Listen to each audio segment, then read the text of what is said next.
pagi hari ini saya memberi judul iman kita berpengaruh terhadap kebaikan orang lain.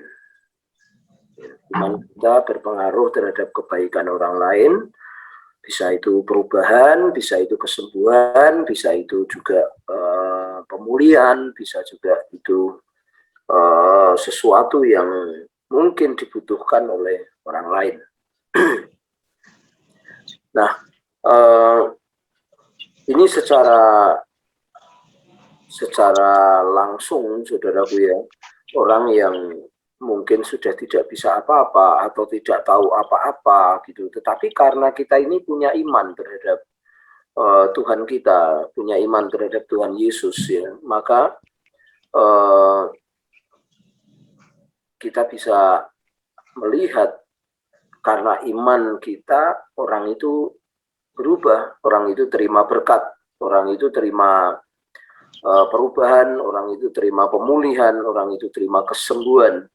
Ya, bukan karena iman orang itu yang sedang sakit atau yang sedang tidak tahu, tetapi karena iman kita, karena imannya yang beriman, gitu. Nah, firman Tuhan hari ini Matius 8 ayat 13. Lalu Yesus berkata kepada perwira itu, pulanglah, jadilah kepadamu seperti yang engkau percaya. Maka pada saat itu juga sembuhlah hambanya itu, saudaraku ya. Nah, ini yang cerita tentang seorang perwira. Dia bukan seorang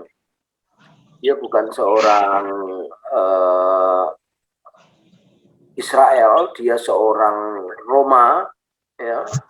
Dia statusnya di situ adalah penguasa, statusnya di situ adalah rezim, saudaraku ya, statusnya di situ adalah orang yang mungkin tidak disukai oleh khalayak umum karena Roma menjajah gitu ya. Tetapi ini berbeda perwira ini, saudara. Perwira ini memiliki hati yang berbeda. Bahkan di perikop di kitab Lukas mengatakan bahwa dia orang baik, gitu. Jadi orang hamba-hambanya itu mengatakan kepada Yesus dia orang baik. Nah, apa yang dilakukan perwira ini, saudara? Nah, perwira ini dia mendengar berita tentang Yesus, saudaraku. Perwira ini dia mendengar berita tentang Yesus, ya.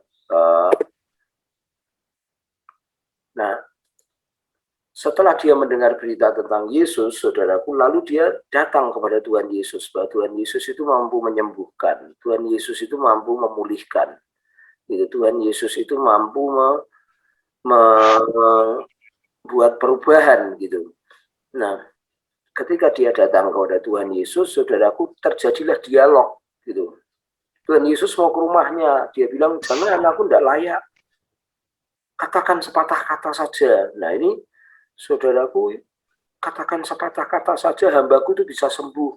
Terus dia menjelaskan kebiasaan yang terjadi dalam hidupnya. Kalau dia ngomong ini, bawahannya akan kerjakan itu. Demikian atasannya ngomong, dia akan kerjakan itu. Nah, penjelasan dia, doanya dia, dialog dia terhadap kepada Tuhan itu mencuri perhatian Tuhan. Dianggapnya Tuhan itu sesuatu yang luar biasa. Dianggapnya Tuhan itu sesuatu yang berbeda. Itu sesuatu yang, wah, ini orang ini punya iman luar biasa gitu. Nah, Tuhan tuh kagum dengan perwira itu gitu ya, saudara. Bahkan dia menyamakan, wah, yang iman yang seperti ini tidak ada di Israel. Gitu. Iman yang seperti ini tidak ada di Israel. Nah, saudara-saudara, pagi hari ini kita berdoa, gitu. Kita tahu, kita mendengar tentang Tuhan itu yang menyembuhkan, Tuhan itu yang memulihkan, Tuhan itu yang membuat perubahan, saudaraku. Tuhan itu mampu melakukan segala sesuatu yang mustahil, gitu, saudaraku. Ini di setiap kita percaya, ya, di setiap kita punya hal itu, gitu. Tetapi kita perlu bertanya terhadap diri kita, apakah kita punya iman yang di mata Tuhan itu luar biasa, membuat Tuhan itu mampu berbuat sesuatu. Ya, apakah kita punya perhatian yang bisa mencuri perhatian Tuhan sehingga Tuhan memperkatakan tentang permasalahan kita, tentang permasalahan bangsa kita, saudaraku, sehingga bangsa kita atau keadaan kita atau keadaan orang itu berubah gara-gara perkataan kita, gara-gara iman kita, saudaraku ya. Ini penting, saudara. Inilah yang dinilai Tuhan, saudaraku, sehingga Tuhan berkata, wah, tidak ada iman sehebat ini di orang Israel. Jadi kita mencuri perhatian Tuhan, saudaraku. Kita mencuri, kita berani berkata-kata kepada Tuhan. Yang ketiga, saudaraku, orang ini punya ketaatan. Gitu. Perwira ini punya ketaatan. Nah, ketaatannya inilah, saudaraku, yang membuat perkataan Tuhan itu menjadi iman, menjadi perbuatan, menjadi kenyataan di dalam hidup hambanya yang sakit itu. Gitu. Nah, mari kita pagi hari ini, saudara-saudara, apakah kita bisa mencuri perhatian Tuhan, ya, saudara ya? Kita sudah mendengar tentang Tuhan, Tuhan yang baik, Tuhan yang ajaib, Tuhan yang melakukan, Tuhan yang penuh belas kasih itu, ya, saudaraku, hatinya kita curi, gitu. Ya. Yang kedua, apakah doa kita ini doa yang benar-benar mencuri perhatian Tuhan, gitu. Benar-benar kita ini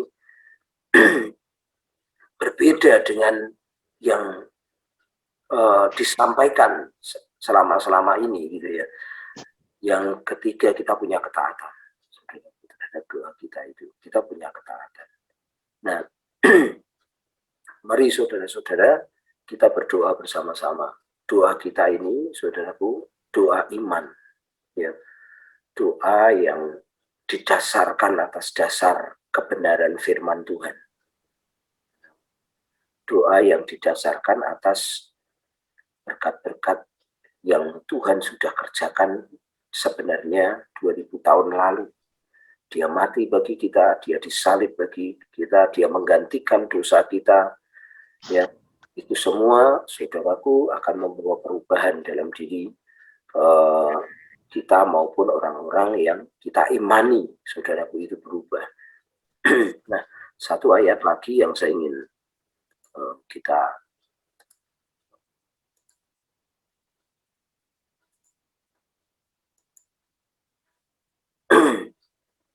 Matius 8 ayat 13, lalu Yesus berkata kepada perwira itu, pulanglah dan jadilah kepadamu seperti engkau percaya, maka hamba itu sembuh, saudaraku. Sembuhlah hambanya. Jadi perubahan ini terjadi, saudaraku. Perubahan akan jadi ketika kita ini datang kepada Tuhan, ketika kita ini sudah menyampaikan, yang mohon kepada Tuhan, ya terus menerus. Ya, saya yakin itu terjadi dialog yang tidak sebentar, ya, kepada Tuhan itu, saudaraku, ya, tidak sebentar, tapi terus menerus, dan dia punya ketaatan. Katakan sepatah kata saja Tuhan, gitu, dia akan lakukan apapun, gitu. Itu persiapan yang luar biasa, saudaraku, dan Tuhan betul sembuhkan, dan Tuhan betul-betul merubah hambanya. Nah, mari kita, Bapak Ibu Saudaraku, datang kepada Tuhan. Kita mewakili bangsa kita mewakili teman-teman kita mewakili keluarga kita datang, kita menyampaikan kepada Tuhan, dan kita curi perhatian Tuhan. Kita mengatakan, menceritakan sesuatu yang luar biasa yang menimbulkan hati Tuhan bergerak, saudara, melangkah ke sana. Mari kita berdoa.